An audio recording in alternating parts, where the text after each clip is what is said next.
What is going on, ladies and gentlemen of the tribe? How are we doing? Amazing. So, new update brought us Lightspeed tokens, which are great in theory, but let's talk about in particular which Lightspeed tokens you should be focusing on in terms of where to apply them. Let's get into this. Welcome to the Scribbles account. That's right, the baby free-to-play account where I have absolutely nothing outside an executor, which is in fact winning me GACs against people with much higher GP than me. Isn't it wonderful? I might as well have just set this ship on defense and somehow pulled off a win.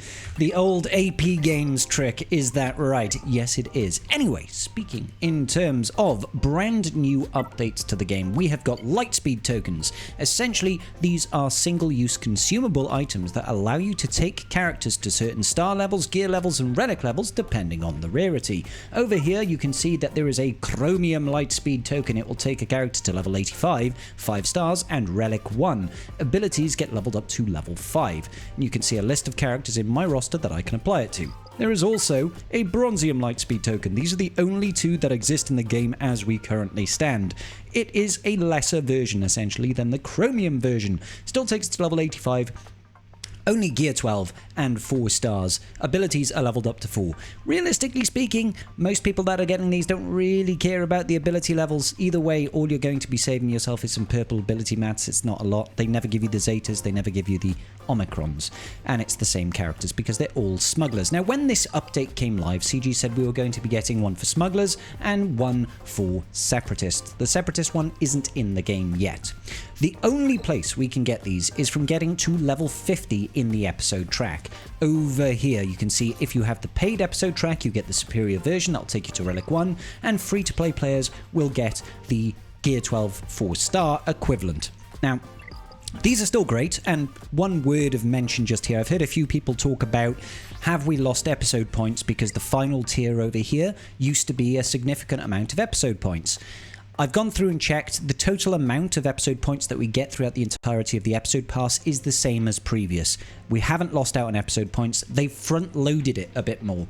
So essentially, this over here, this 6,000 and 3,000 used to be 2,500 and 5,000. The first two tiers now give us more additional episode points, basically.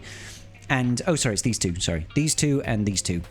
They give us more additional episode points up front, so we'll be able to use it on good things like the new FDCs that are super, super great value. In particular, if you've seen the Rolocron, it's absolutely nuts, making infinite turn meter loop teams, making CLS beat stuff, Bad Batch beat stuff, Mon Mothma beat stuff, the list goes on. Bo-Katan, Mandalore, taking out Lord Vader, it's great times. So anyway, I want to talk a little bit about who you should be focusing on when using these tokens, and this applies very much to these gear 12 ones as well. So where I want you to really focus on where you can get the benefit is a couple of places. One, it's going to be requirements for things like Galactic Legends or other journey guide events, right? This will give you a head start on trying to get over there. Number two is going to be, where can I find myself savings on important bits of gear such as Chirotech? Some of these characters require a hefty chunk of Chirotech, so by using this gear 12 piece, you will save yourself the majority of it. You'll only miss out on the final piece to go into relic levels, which requires an extra 100 Chirotech. So that should immediately start to segment some of these characters that you can choose from, right? So Dash Rendar, we've got a couple of benefits here. He's required for the Outrider. The Outrider is a fantastic, fantastic ship and is a requirement for Profundity, for example, right? Dash Rendar is also a requirement for Starkiller, so double bubble benefits there.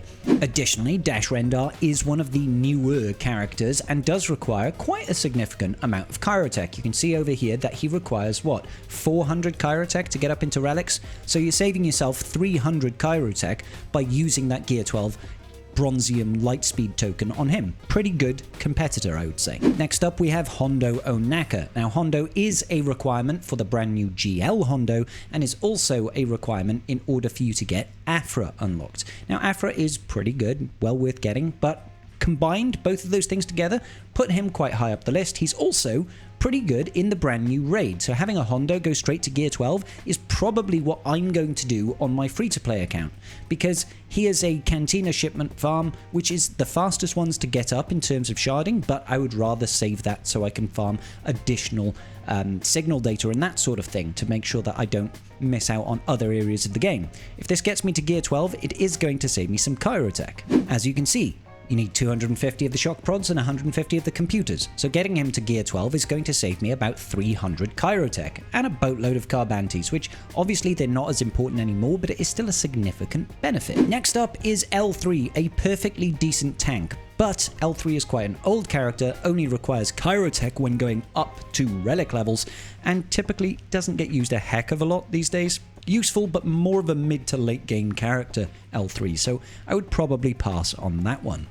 Kira is a little bit different. She is used in a mercenaries team. Again, she came out at the same time as L3, so not really a Kyrotech character. You can safely skip on Kira and be perfectly fine.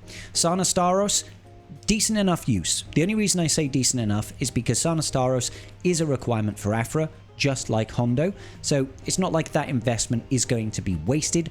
But outside of a few very specific circumstances, she's not really used anywhere. She's not really in any teams, even though she's got the new pirate faction tag and you can use the raid, she's not good there. This is a bit of a trap, is how I would best describe it. So I would stay away from investing in Sana Staros when it comes to this Lightspeed token. Similarly, Skiffguard Lando. Pretty good choice, truth be told. He is a requirement. He does have Kyrotech. He's a requirement for Jabba. You really, really do want him. He's decent, but in isolation, just on his own, maybe not the best choice. He's not used in current meta things. He's not used in the raid. You know, sometimes he's even dropped out of a Jabba team in terms of PvP. So maybe not the best investment, but if you are pushing towards getting Jabba unlocked, it does save you some time. Vandor Chewbacca then next. I can't advise it. I'll be honest. Vandor Chewie has some very small niche teams that he goes in, not that great of a character, has a decent Zeta when paired with the Omicron ability of Dash Rendar, and when you throw in L3, you know, the combined thing, there is a little bit of business going on there, but it's not groundbreaking, it's not phenomenal. Next up is Vandor Chewbacca. I don't really recommend it. That's the best thing I can say about it. Vandor Chewbacca is a requirement, I think, for GL Ray, but realistically speaking, doesn't require Kyrotech, isn't used in any team ever, period. No, just skip on this unless you have nobody else to go for. Then you've got Veteran Smuggler Han Solo. He's a requirement for Slacker, I believe. Again, doesn't really get used anywhere. Maybe you can use him in Conquest to do a couple of cheesy feats to do with Stagger. That's about it.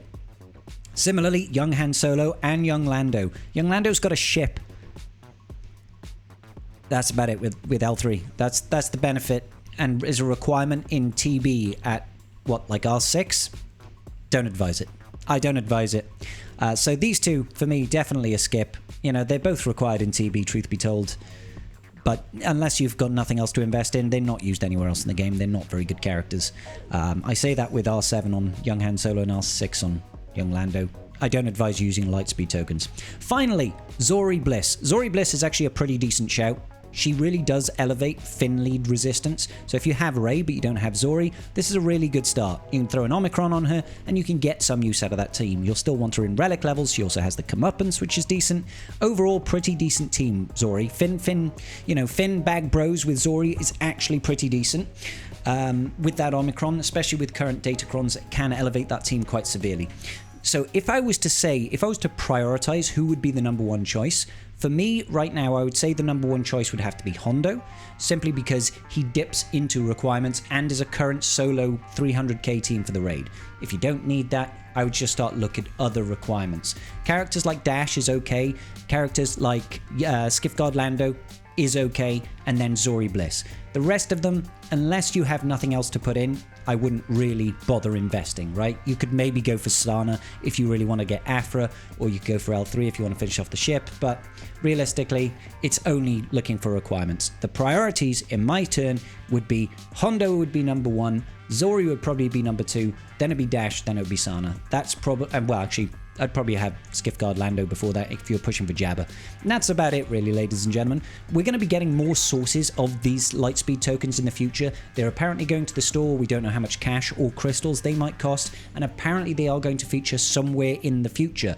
Don't know where, if that's going to be in new conquest rewards, if that's going to be, I don't know, part of TB or TW rewards. Who knows? Who knows?